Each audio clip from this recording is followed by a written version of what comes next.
Loin de toutes les cacophonies, loin de tous les bruits, écoutez, chers téléspectateurs, cette déclaration faite par Abdel Fattah el-Sisi, le président égyptien, janvier dernier à propos de l'Éthiopie.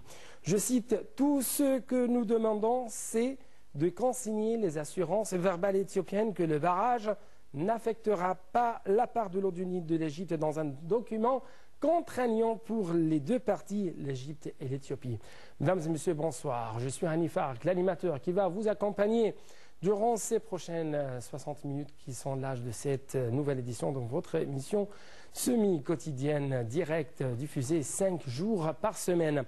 En fait, ce que je viens de dire, ce que je viens de vous annoncer il y a quelques instants, ce ne sont que la grande ligne, le dossier principal à discuter aujourd'hui au cours de cette édition de direct, édition de dimanche 22 mars. En fait, Abdel Fattah el-Sisi sera demain en Éthiopie pour résoudre les divergences sur le barrage de la Renaissance avant la signature de l'accord de principe. Mais avant cela, permettez-moi, chers téléspectateurs, de jeter la lumière sur les dernières évolutions au Yémen où un triple attentat suicide a ensanglanté le Sanaa.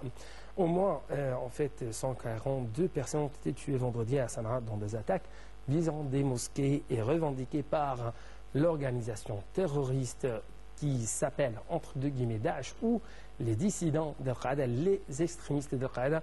Et bien sûr, les Égyptiens sont très conscients que les intérêts égyptiens, la sécurité de l'Égypte est très reliée de la sécurité du Golfe, mais aussi de la sécurité de sa profondeur africaine. C'est pourquoi, permettez-moi de vous proposer ce reportage signé d'Alia Karam sur les dernières évolutions à Sanaa.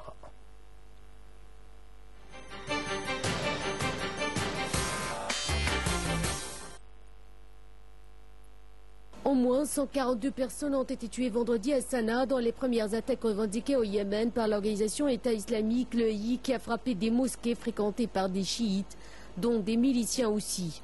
Cette démonstration de force de l'EI dans un pays où le groupe terroriste le mieux implanté, Al-Qaïda dans la péninsule arabique, Aqba, intervient 2 jours après une attaque en Tunisie également revendiquée par l'EI qui a fait 21 morts, dont 20 touristes étrangers. Visant les miliciens chiites, dit aussi, qui ont pris le pouvoir dans la capitale Sanaa, fin janvier, cet attentat est l'un des plus sanglants perpétrés ces dernières années dans le pays.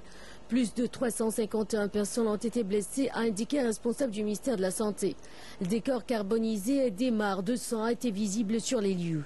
Le chaos dans lequel le Yémen s'enfonce est alimenté notamment par les Houthis et les extrémistes sunnites d'Aqba, ennemis jurés mais tous deux hostiles au président Abderrabou Mansour Hadi, réfugié à Aden dans le sud du pays après s'être échappé de Sanaa où les Houthis l'avaient placé en résidence surveillée. Aqba, qui a par le passé appelé à soutenir l'EI face aux frappes de la coalition internationale en Syrie et en Irak, a assuré ne pas être impliqué dans l'attaque de vendredi, soulignant dans un communiqué sur Twitter qu'Al-Qaïda se refuse à prendre pour cible des mosquées. Pendant la prière hebdomadaire de midi, 2 kamikazes se sont fait exploser successivement à la mosquée Badr dans le sud de Sanaa. Un autre attentat suicide a visé une mosquée du nord de la capitale quasiment au même moment. Parmi les morts, l'imam de la mosquée Badr. Une 3e attaque a eu lieu à Sada, bastion des Houthis dans le nord du pays, où un kamikaze s'est fait exploser devant une mosquée, mais sans faire de victimes. Les forces de sécurité l'y ont empêché d'y pénétrer selon une source proche de la milice chiite. Dans le communiqué et l'enregistrement mis en ligne par l'EI, un groupe se présentant comme la province de Sanaa du groupe terroriste assure que ces attaques ne sont que la partie émergée de l'iceberg et que d'autres suivront contre les Houthis. L'ONU a fermement condamné ces attentats, tout comme la Maison-Blanche, qui cherchait toutefois à vérifier l'implication de l'EI. Depuis l'insurrection populaire de 2011, née dans le sillage du printemps arabe et qui a poussé au départ du président Ali Abdallah Saleh, le pouvoir central a été marginalisé par les Houthis et Aqba. Les Houthis, soupçonnés d'avoir le soutien de l'Iran, ont déferlé en septembre 2014 sur Sanaa, puis étendu leur influence vers l'ouest et le centre du pays. Ils ont achevé de s'emparer de la capitale avec la prise le 20 janvier du palais présidentiel annoncé le 6 février la dissolution du Parlement. Mais leur tentative d'étendre leur contrôle sur le reste du pays bute sur la résistance Aqba de tribus sunnites et des populations du sud du pays. Abdurrabou Mansour Hadi, le président internationalement reconnu et réfugié à Aden, la capitale du Sud, a été évacué jeudi vers un lieu sûr après des combats meurtriers entre ses forces et celles d'un général rebelle allié aussi, Abdelhafiz As-Saqaf. Les troupes fidèles au président ont repris le contrôle d'Aden. Le général Saqaf a dû prendre la fuite. Abdurrabou Mansour Hadi, qui a dénoncé l'échec d'une tentative de putsch, a pu de nouveau apparaître en public vendredi à Aden, où la situation était revenue au calme. L'aéroport international fermé à cause des combats de jeudi a pu rouvrir. En revanche, à l'âge, un peu au nord d'Aden, des affrontements ont opposé vendredi les forces yéménites à des groupes armés, dont des combattants liés à Al-Qaïda et des séparatistes sudistes, faisant 29 morts selon un responsable des services de sécurité.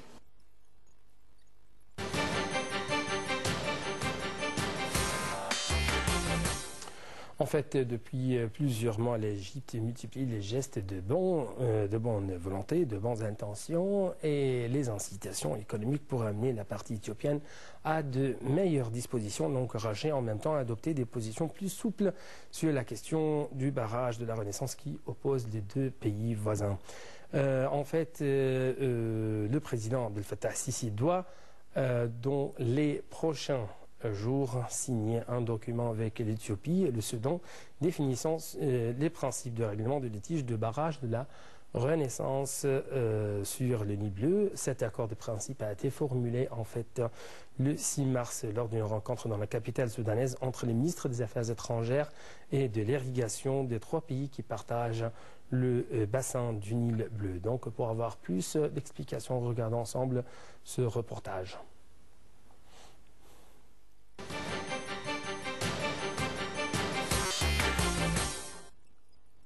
Depuis plusieurs mois, l'Égypte multiplie les gestes de bonne volonté et les incitations économiques pour amener la partie éthiopienne à de meilleures dispositions et l'encourager à adopter des positions plus souples sur la question du barrage de la Renaissance qui oppose les deux pays voisins. L'Égypte craint que ce barrage, le plus grand du continent, ne réduise sa quote-part dans les eaux du fleuve dont elle dépend presque entièrement pour les besoins de sa population. Nul doute que ces efforts intensifs du côté égyptien et récemment de la partie éthiopienne ont insufflé un climat positif et nouveau dans les rapports entre les deux pays qui pourrait conduire à un règlement du problème. Signe du dégel, la présence du Premier ministre éthiopien Haile Mariam Desalegn à la conférence de Sharm el-Sheikh du 13 au 15 mars en cours où il a rencontré le président Abdel Fattah el-Sisi. Les deux dirigeants se sont déjà rencontrés à 3 reprises pour discuter entre autres de la question épineuse du partage des eaux du Nil. Ces rencontres à haut niveau politique étaient voulues par l'Égypte en vue de créer une percée dans le règlement du conflit autour du barrage, étant donné que les réunions techniques au niveau des experts ne donnaient pas les résultats escomptés. S'y ajoutait l'introduction d'une nouvelle rhétorique officielle et médiatique mettant davantage l'accent sur la coopération plutôt que le conflit avec Addis Abeba. Le but de l'Égypte était de créer une détente dans les rapports entre les deux pays et d'engager les autorités éthiopiennes au plus haut niveau en vue de trouver une issue rapide aux différends, vu que la construction du barrage avance à toute allure. Selon Addis Abeba, plus de 42% des travaux ont été réalisés. Résultat concret de cette diplomatie active en direction de l'Éthiopie, les deux pays devraient avec le Soudan signer ce lundi 23 mars à Khartoum un document définissant les principes de règlement du litige du barrage, selon le ministre soudanais des Affaires étrangères Ali Karti. Cet accord de principe a été formulé le 6 mars lors d'une rencontre dans la capitale soudanaise entre les ministres des Affaires étrangères et de l'irrigation des 3 pays qui partagent le bassin du Nil bleu. Il traite pour la première fois du mode de remplissage du lac réservoir du barrage et du mécanisme de fonctionnement de ce dernier. Le document attendait pour son entrée en vigueur l'accord des 3 chefs d'État. L'étape suivante est le choix par les 3 États du cabinet d'expertise internationale qui doit mener 2 études sur l'impact environnemental, économique et social du barrage et ses effets sur la quote-part des 2 pays d'aval, l'Égypte et le Soudan.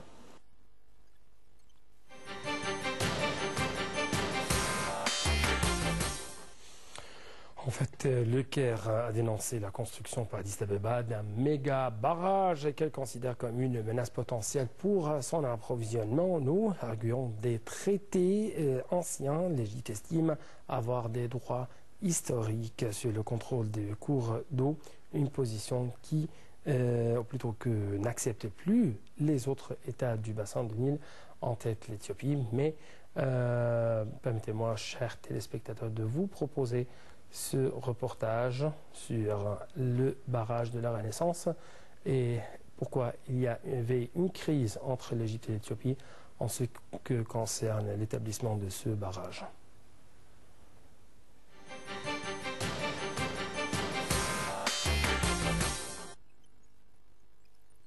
Le barrage de la Renaissance, d'une capacité de 6000 MW, sera le plus grand d'Afrique à son achèvement prévu pour 2017. Il coûtera environ 4,2 milliards de dollars à l'Éthiopie. L'Égypte craint depuis longtemps que ce barrage ne fasse baisser les eaux du Nil, bien que l'Éthiopie assure qu'il n'y aura aucune incidence sur les débits du fleuve en aval. L'Égypte possède des droits historiques en vertu des accords de 1929 et de 1959 sur les eaux du Nil. Le premier accord avait été conclu avec la Grande-Bretagne, alors que les pays en amont du fleuve se trouvaient encore sous domination britannique. Le second accord fut signé avec le Soudan après son indépendance. Mais les pays en amont du Soudan souhaitent depuis plusieurs années développer des projets d'aménagement du fleuve, estimant que les accords précédents ne les engagent pas. En effet, 5 des 8 pays traversés par le Nil n'ont jamais été inclus dans les négociations ayant abouti à l'accord de 1929 signé avant leur indépendance. L'Éthiopie entend bien mener son projet à terme, même s'il doit aboutir à une dégradation des relations diplomatiques avec l'Égypte. Ce barrage de 170 mètres de haut et d'une capacité de stockage de 74 milliards de mètres cubes est perçu par l'Égypte comme un important danger pour son approvisionnement en eau douce. Un premier pas vers un accord final a été fait il y a peu avec la nomination d'un bureau international chargé d'élaborer dans un délai de 5 mois 2 études sur le barrage. La première portera sur un modèle de simulation du barrage et la seconde sur l'impact économique et social du barrage sur les pays en aval.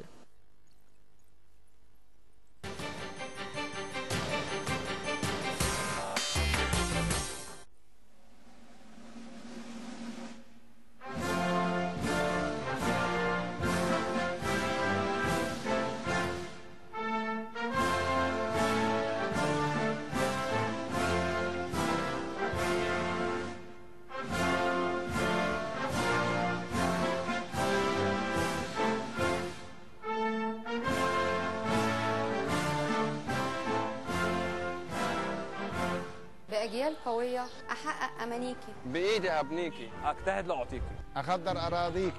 محلاها عشت الفلاح مطمن قلبه مرتاح.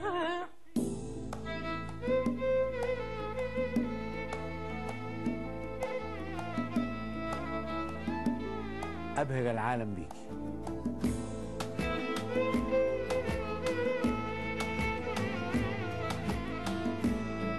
جميلة بكل ما فيكي.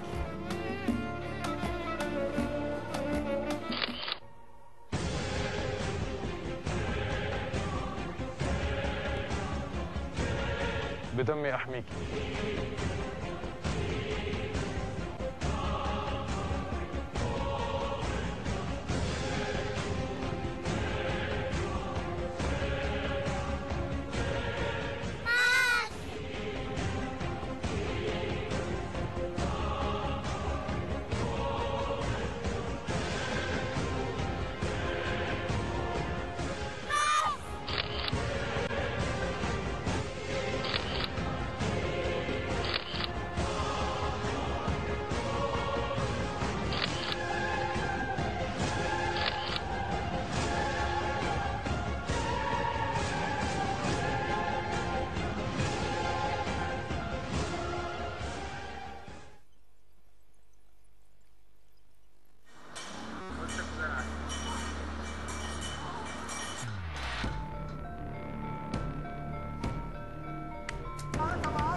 عايز في البلد دي كل واحد يشتغل بضمير. كلنا نشتغل، احنا نغير نفسنا بس. الناس تعامل ضميرها وتعامل مرضي الله، الناس تبقى كويسة مع بعضيها. هيبقوا كويسين الناس. كلنا خير ومصر كلها خير. هي أم الدنيا، الشعب المصري ده طيب. لو كل واحد ابتدى بس بنفسه البلد هتتصلح. كل واحد يعمل ربنا وضميره. الناس تبقى حلوة كده مع الناس. لازم أخلاق الناس تبقى كويسة. نحب بعض. الاحترام. ضماير الناس. الأخلاق بس. ان شاء الله ينصلح حالنا بقى. نتقبل آراء بعض. هي الديمقراطية، هي الديمقراطية.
Ravi de vous retrouver et une nouvelle édition de Direct.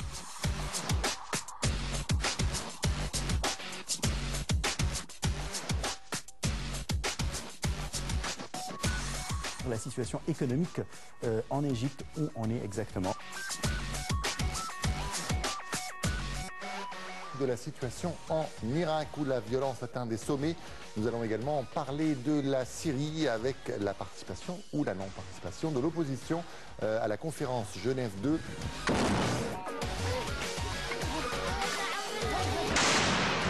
C'est dans la joie et la bonne humeur que les Égyptiens sont descendus par milliers pour célébrer les 40 ans de victoire de la guerre d'octobre.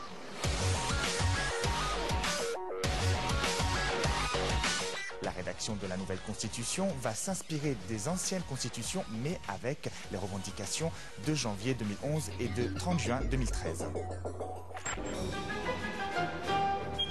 Direct aux horaires suivants sur Nile TV International.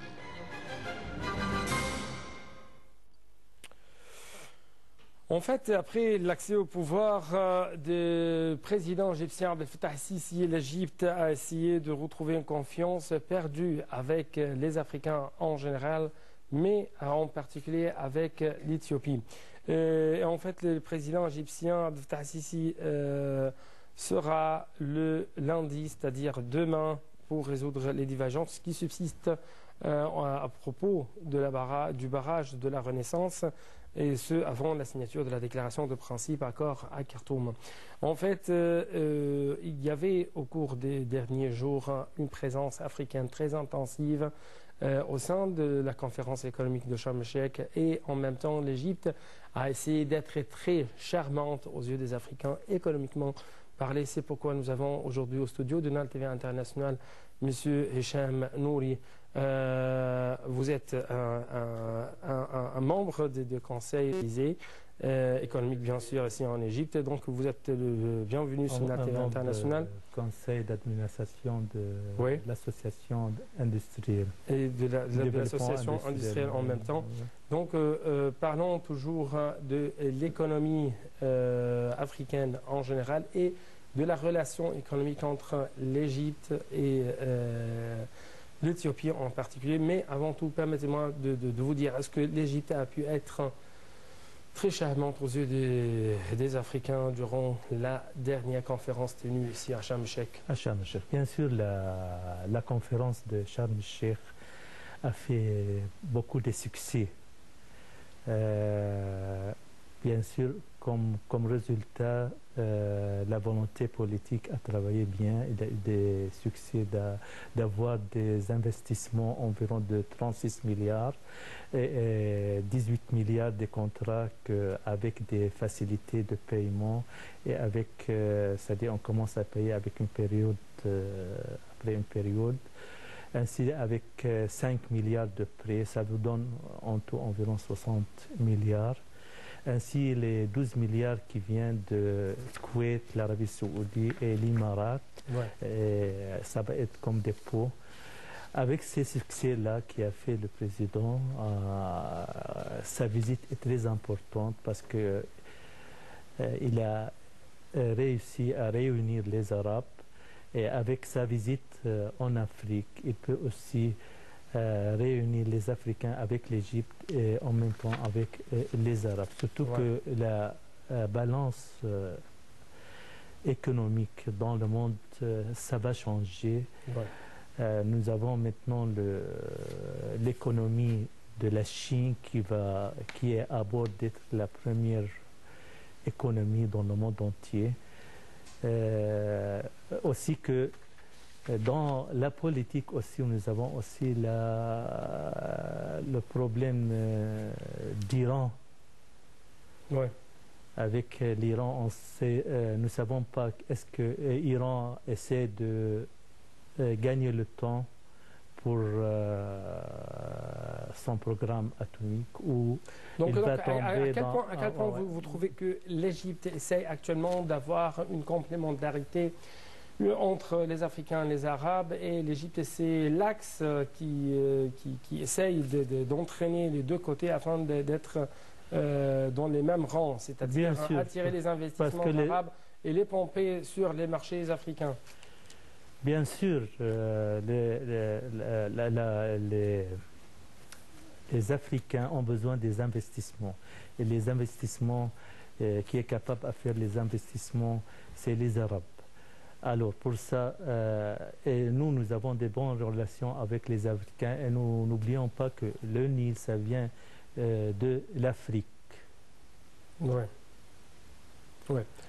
Et comme le barrage, comme j'ai lu qu'ils ont fini environ le 42% du barrage, et ils ont besoin de financement.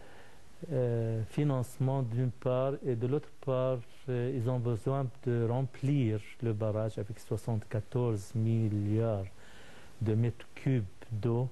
Et c'est 74 milliards de mètres cubes d'eau. Cela représente un danger aux yeux des Égyptiens. Il faut essayer de le remplir, au lieu de le remplir dans 4 ou 5 ans, dans 12 ans, ça va. Si on divise les 74 milliards sur 12 ans, par exemple, ça va vous donner 6 milliards. Il faut faire une période qui est convenable. En fait, le président égyptien a répété plusieurs fois qu'il y a des opportunités d'or pour une coopération mutuelle plus proche entre l'Égypte et l'Éthiopie dans le domaine de l'économie. Et en même temps, on trouve qu'il y avait des déclarations faites par le Premier ministre éthiopien qui était récemment ici en Égypte et qui était présent au sein de la conférence économique de Sharm el-Sheikh. Selon lui, le secteur privé égyptien a contribué beaucoup dans le développement de la société éthiopienne, dans le développement de l'économie éthiopienne. Comment vous analysez de telles déclarations ? Pour se coopérer, bien sûr, vous avez besoin des capitaux. Pour l'Égypte, elle a l'expérience. Et les capitaux, ça vient des pays arabes. Nous avons besoin des investissements. Comme il a dit le président, les investissements pour nous, c'est comme les deux bras. Nous avons le corps pour travailler, mais les investissements, c'est parce qu'avec des investissements, vous rentrez des dollars. Et notre balance commerciale est toujours... on a des problèmes parce que nous exportons 40% de notre importation. Et la balance, ça vient par les salaires des étrangers, le canal, le tourisme, et les investissements, les aides. Alors pour ça, pour l'Égypte, bien sûr, elle peut aider l'Afrique. Et nous avons un exemple, par exemple, l'Afrique du Sud. Les Européens ont augmenté le niveau de la vie en Afrique du Sud. En fait, le président égyptien Abdel Fattah el-Sisi a fait des déclarations à l'égard de l'Éthiopie dans les derniers mois. Par exemple, au lieu de rendre le fleuve du Nil en un point de conflit, l'Égypte, sous la nouvelle direction de Sisi, a essayé de rendre ce fleuve en tant qu'un espace de rencontre, de coopération, d'intégration économique. En fait, la direction égyptienne a essayé d'adresser, comme vous venez d'écouter dans notre reportage, a essayé d'adresser des messages politiques très importants pour assainir l'ambiance politique et économique entre l'Égypte et l'Éthiopie. Par exemple, le président égyptien Abdel Fattah el-Sisi a rencontré dans les derniers mois le patriarche Oban Mathias, le chef de l'église copte éthiopienne. Il a assuré que le Caire ne nourrissait animosité à l'égard du développement de l'Éthiopie, selon toujours le chef de l'État égyptien. Et en même temps, selon lui, le Nil peut être le catalyseur du développement en Égypte et en Éthiopie. Donc, de tels messages, est-ce que vous trouvez que ce sont des pas très importants afin de rapprocher les deux pays voisins et afin d'avoir une bonne résolution et bon résultat pour les deux côtés?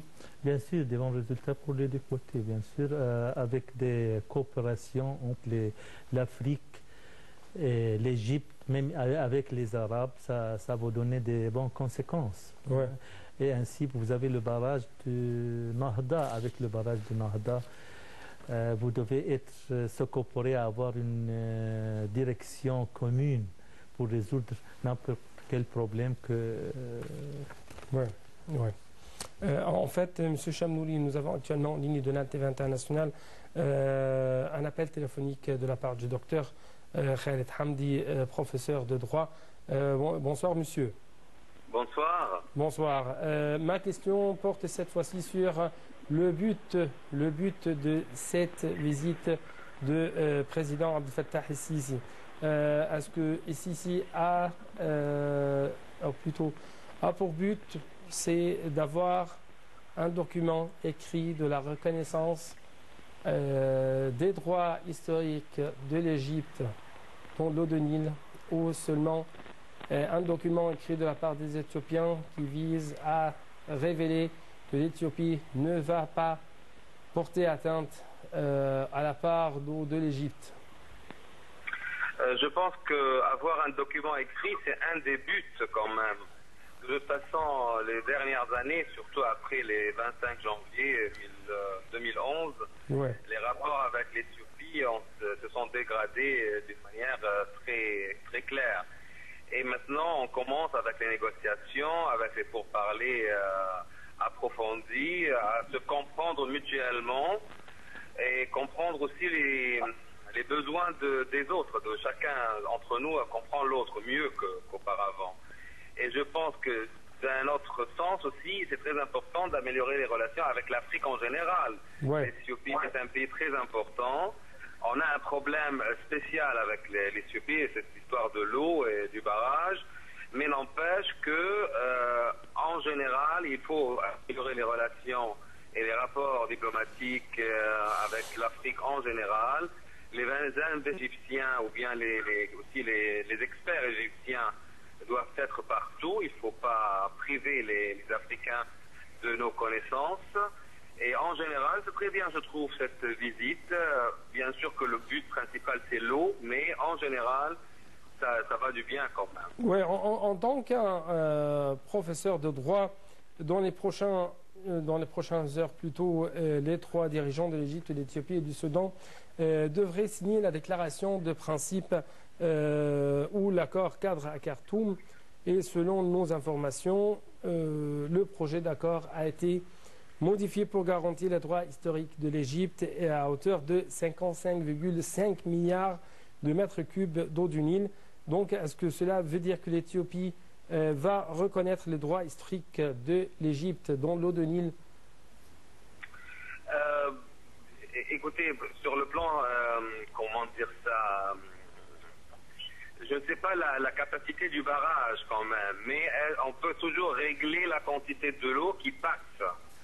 Qui peut arriver à la fin à ne pas toucher à la quantité ou bien au pourcentage égyptien, à la part de l'Égypte. Je ne pense pas qu'on peut régler ça. De toute façon, un accord doit respecter aussi, parce qu'il y a un accord déjà avec les 5 pays qui ont un rapport ou un lien avec le Nil, et c'est pas possible quand même de changer cet accord sans l'accord de l'Égypte et le Soudan, parce que l'Égypte et le Soudan, c'est les deux pays de la fin. C'est la fin où le Nil arrive à son but final, Dans l'accord cadre, est-ce que vous trouvez que l'Égypte aura le contrôle sur l'eau du Nil? Est-ce que l'Égypte aura une décision sur la capacité de ce barrage? Est-ce que l'Égypte aura une décision sur, par exemple, les fonctionnements, les mécanismes de ce barrage? Ça dépend de son rapport avec le rapport égyptien à éthiopien. Et je pense que tout est possible avec des négociations et avec la bonne foi. Il faut que la bonne foi règne sur les deux parties. On sait très bien que l'Égypte ne peut pas se priver de l'eau, parce que vu la population, vu le droit historique aussi, et que l'Éthiopie a des besoins, surtout sur l'énergie. Alors il faut quand même négocier tout ça. Je pense que l'Éthiopie n'a pas intérêt à que les rapports avec l'Égypte soient mal corrects. Ouais. Ils ont intérêt aussi à que ça s'arrange à l'amiable avec les deux parties. Donc est-ce que nous aspirons à un document contraignant pour les deux parties? Je ne sais pas qu'est-ce qu'ils se sont mis d'accord sur quoi, mais de toute façon, on verra bien. Il ne reste que 2 jours, on verra bien. Ouais. En fait, selon nos informations, le président devrait prononcer une allocution devant le Parlement éthiopien. Donc, quel sera le message à adresser au peuple éthiopien et à quel point les Éthiopiens, ou à quel point il va révéler l'inquiétude du simple paysan égyptien à propos de l'eau du Nil? Ce que je suis sûr que le message sera un message d'amitié. Et il va mettre le point quand même sur les rapports historiques entre les deux pays et que l'amitié doit régner sur nos rapports et les échanges culturels, les experts mutuels. Et bien sûr qu'on a une grande expérience avec l'eau en général. Alors on peut être utile pour les Éthiopiens vu notre expérience avec le haut barrage, celui d'Assouan et tout ça, on peut être utile. Et de toute façon, ça sera un message d'amitié, d'amitié et d'amour pour le peuple éthiopien et qu'on ne peut pas s'en passer de cette amitié. Oui. Docteur Khaled Hamdi, professeur de droit, merci beaucoup pour cette intervention téléphonique. Et chers téléspectateurs, nous poursuivons toujours notre discussion avec M. Chem Nouri, l'économiste, et le membre des conseils spécialisés, économiques bien sûr. Alors retournons à Sharm el-Sheikh, parce que je ne suis pas expert dans la politique, bien sûr. Ouais. C'est juste dans le point économique. Et en fait, c'est l'économie et le domaine économique et politique, ce sont deux visages du même monnaie, ou deux faces du même monnaie. C'est pourquoi, permettez-moi de vous poser ces questions. Est-ce que vous trouvez que l'Égypte a essayé d'avoir plus d'opportunités de coopération, plus d'opportunités économiques, plus d'opportunités d'investissement entre l'Égypte et l'Éthiopie afin de faire toujours de rapprochements, comme vous venez d'écouter par exemple le docteur Khaled Hamdi, ce professeur de droit, a dit que Abdel Fattah al-Sisi va envoyer un message d'amitié. Bien sûr. Mais lui, il est un professeur de droit. Alors, il peut discuter pour les affaires économiques, bien sûr, entre l'Afrique en entier et l'Égypte. Les relations, ça marche bien avec le commerce et nous avons l'amitié. Et avec nos relations-là, on peut faire des relations communes entre nous et les Arabes et les Africains. Oui. À propos du commerce, c'est un grand marché. Bien sûr. Donc, les Arabes peuvent être présents à partir de l'Égypte au sein de commerce, Bien sûr, les investissements on a dit que les 36 milliards des investissements qui ont à Sharm el-Sheikh là. Vous savez, le marché ici en Égypte a besoin. Oui, je suis avec vous. Oui. Et vous avez des marchés, bien sûr, en Afrique pour. Oui. Même en Europe. Oui, même en Europe. Ouais. Donc les relations, ça marche, oui. Donc l'Égypte, c'est un trait d'union. L'Égypte, c'est un trait d'union entre les Africains d'un côté et les pays arabes d'un autre côté, et entre les Africains d'un côté et les pays européens d'un autre côté. Bien sûr. Bien sûr. Bien sûr. Oui.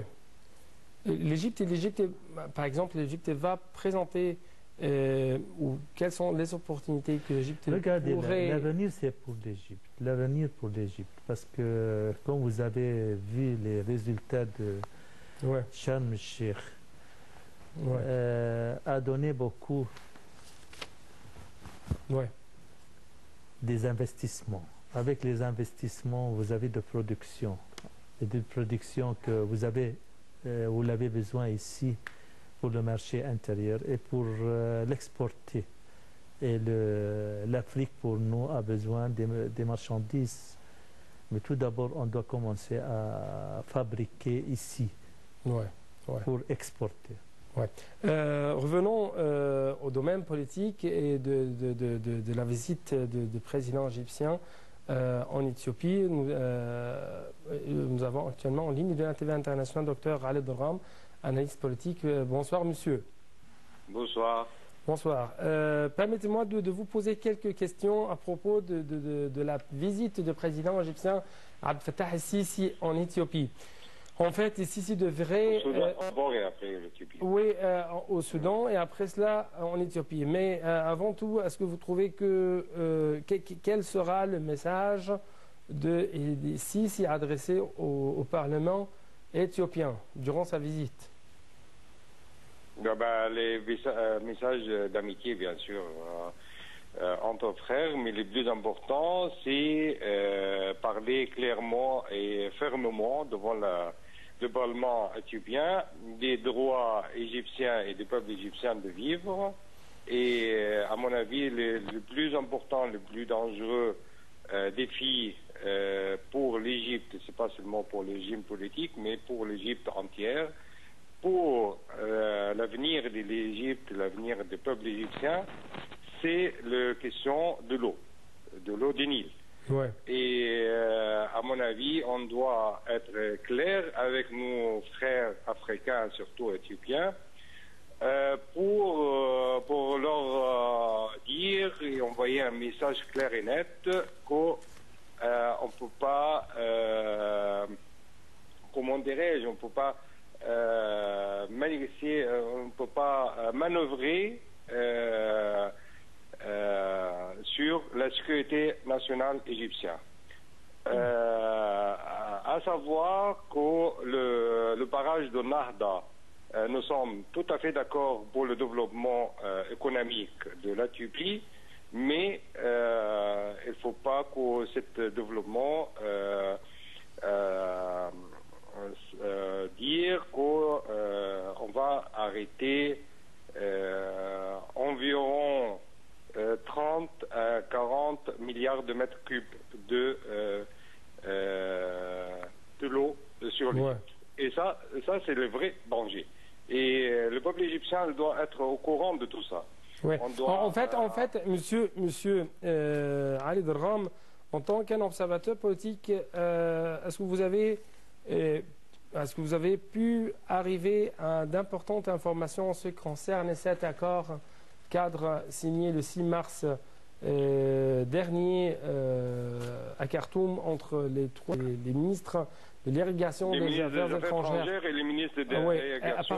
Parce que c'est un accord... Jusqu'à maintenant, vous m'excusez, cet accord cadre n'est pas encore déclaré à tout le monde. Et c'est pas un top secret. Mais pourquoi il est entouré de mystères? Pardon? Pourquoi il est entouré de mystères? Mais c'est ça parce que à mon avis c'est un accord cadre très très important, très très dangereux pour l'Égypte et même pour le Soudan et pour ceux du Soudan également, point de vue seulement séismique même. À mon avis, ce que demande notre président au Parlement européen, au Parlement éthiopien et au peuple éthiopien, de donner, comment dirais-je, faire un pas pour les métiers entre les deux peuples, c'est-à-dire arrêter la construction maintenant, immédiatement, de barrages, jusqu'à qu'on arrive à une solution d'arbitrage, soit avec des experts, les bureaux expertise, ou même avec l'arbitrage international. Ouais. Comment c'est un problème qu'on ne peut pas le prendre à la légère. Ouais.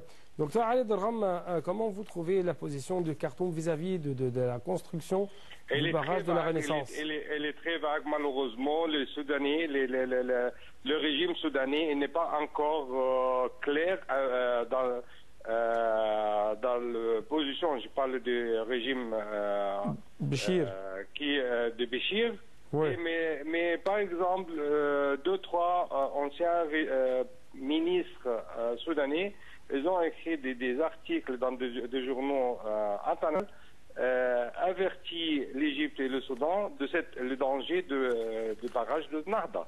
Ouais. Le barrage de Nahda, tous les experts jusqu'à maintenant disent qu'on peut avoir l'électricité autant qu'on veut avec entre 15 et 17 milliards de mètres cubes.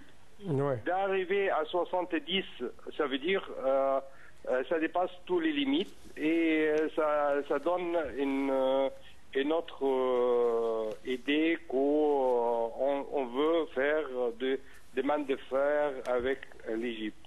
Et je pense tout ce que l'a fait le président Sisi jusqu'à maintenant, c'est montrer que l'Égypte elle met elle avance en main vraiment des métiers et de coopération avec l'Éthiopie. Et de l'autre côté, l'Éthiopien doit venir remplir l'Égypte au mi-chemin. Parce que sinon, mais est-ce que vous trouvez que l'Égypte et l'Éthiopie et le Soudan dans une impasse dramatique? Oui, mais est-ce que vous trouvez que demain, l'Égypte aura un document écrit à propos de la reconnaissance de sa part? Je ne suis pas très pessimiste, malheureusement. Je ne suis pas très optimiste, pardon. Je ne suis pas très optimiste, je suis pessimiste parce que on doit mettre tout sur table et on doit parler d'une façon franche sur ce qu'on préoccupe l'Égypte et le peuple égyptien et l'élite égyptienne sur et toute la région. Toute la région, ce n'est pas l'Égypte seulement. Ouais. C'est l'Égypte, le Soudan et tout ça. On a des accords de 59 et 29. Les Éthiopiens, ils ne veulent pas connaître ça. Mais c'est le moment maintenant de reconnaître le droit historique de l'Égypte dans les lots de Nil. Oui.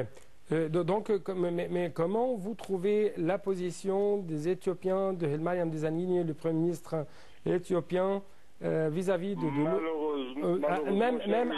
même après l'accès au pouvoir de Sisi, et même après ces messages de bonnes intentions, ces messages d'amitié adressés toujours par l'administration de Sisi à l'égard des Éthiopiens, à l'égard de la direction éthiopienne, est-ce que vous trouvez qu'il y aura enfin une entente amicale et fraternelle entre deux pays sur la partition de l'eau de Nil?